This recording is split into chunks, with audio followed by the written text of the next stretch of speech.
İslami bir partinin Kürt sorunu toplantısındayız. Demek ki bu başarılamamış. Yani bu ortak kimlik bizi bu Kürt meselesini çözmeyi başaramamış demek ki. Burada da bir sorun var. Yani işte Türkiye'deki sorunları, Türkiye'deki duyarsızlıkları bir tarafa bırakalım.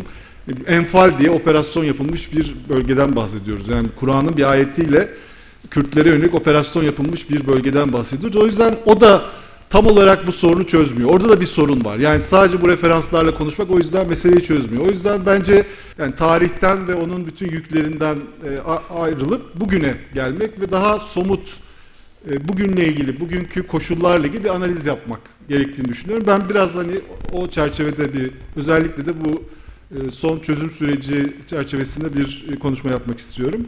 Şimdi bu Kürt meselesi tabii biraz önce Mehmet Bey de haklı olarak bahsetti. Bu tabii çok büyük bir paketten bahsediyoruz. Yani Kürt meselesi dediğimizde içinde tarihin de olduğu, onlarca meselenin iç içe girdiği, girift bir meseleden bahsediyoruz. O yüzden bunun böyle kolay bir çözümü yok. O yüzden Kürt meselesinin çözümü hepimizin üzerine bir yük olarak biniyor. Çok ağır bir yük çünkü bu. İçinde bunun dil sorunu var, statü sorunu var, bölgesindeki Kürtlerin sorunları var, anayasal sorunlar var, hapishanelerdeki insanların sorunları var, ceza kanunlarıyla ilgili olan kısımlar var ve silah var. Şu anda olan mesele, Kürt meselesinde aranan çözüm esas olarak silahlı kısımla ilgili aranan bir çözüm. Fakat bu ama zaten sadece silahlı kısım çözülüyor. Demek ki Kürt meselesi değil konu diye de küçümsenecek bir mesele değil.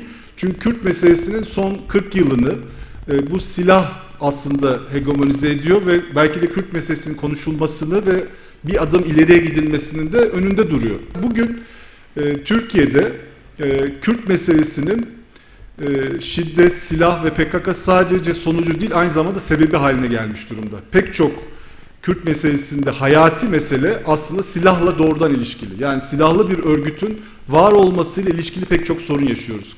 Hapishanede olan insanlar, kayyumlar, bunların hepsi silahla siyaset arasındaki o gri alan ve bunun hukuk içerisinde de yani çok hukuki olmayan yorumlarla bu insanların aleyhine kullanılmasıyla da biraz yaratılmış sorunlar bunlar. O yüzden de silahı ortadan kaldırmak Kürt meselesinde bizim zannettiğimizden çok daha büyük bir problemin ortadan kalkması neden olacak diye düşünüyorum. Kürtlerin müthiş bir beşeri ve siyasi gücü var ve bu beşeri ve siyasi gücün önünde bir engel var, silah. Silah bu beşeri ve siyasi gücü kriminalize ediyor şu anda. Kürtlerin Kürt meselesinin çözümüyle ilgili mücadelesine bir katkı sunmuyor. Çünkü PKK'nın herhangi bir Türkiye'den bir alan hakimiyeti kurması, buradan bir parça koparması mümkün değil. Bu çok uzun süredir zaten mümkün değildi. Fakat teknolojik olarak da artık silahlı olarak mücadele edilmesi de mümkün değil Türkiye'ye karşı. Kürtlerin silahlı mücadeleye olan inancı, talebi neredeyse bitmiş durumda. Türkiye'den PKK'ya katılımlar çok azalmış durumda.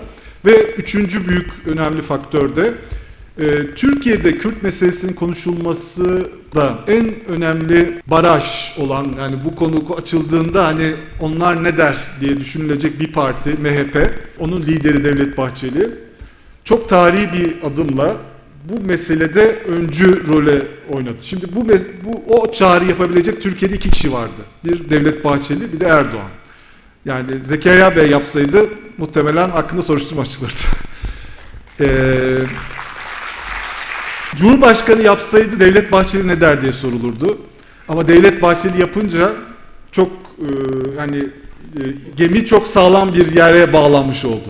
Bu çok önemli bir fırsat. Özellikle ben burada Hüdapar'ın çok önemli bir yapıştırıcı rolü, bir arayüz olma rolü olacağını düşünüyorum. Bu aşamadan sonra, bu çağrıdan sonra olacaklar için önemli, çok kritik olacağını düşünüyorum. Hüdapar bu başarı hikayesini çok büyütmüş durumda ve önemli bir yerde duruyor. Yani Kürtlerle iktidar arasında bir diyaloğu sağlayabilecek bir noktada duruyor. Özellikle Hüdapar, Türkiye'nin batısındaki İslamcılarla diyaloglarını artırarak ve AK Parti üzerindeki pozitif etkisini de kullanarak bu silah bırakma meselesinin Kürt sorununun çözümü meselesine doğru evrilmesini, yani masaya Kürt meselesinin ve Kürtlerin taleplerinin gelmesinde bir önemli itici güç haline gelebilir ve bu çok kıymetli olur. Devlet Bahçeli'nin de bu işin içerisinde olması bunu çok kolaylaştırıyor. Cumhurbaşkanı zaten bu meselenin zaten uzun bir süredir taraf bu konuda.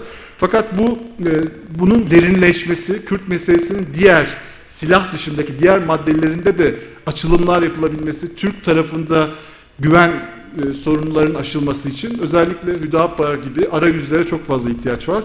Bu toplantıda inşallah bunlara vesile olur. Çok teşekkür ederim.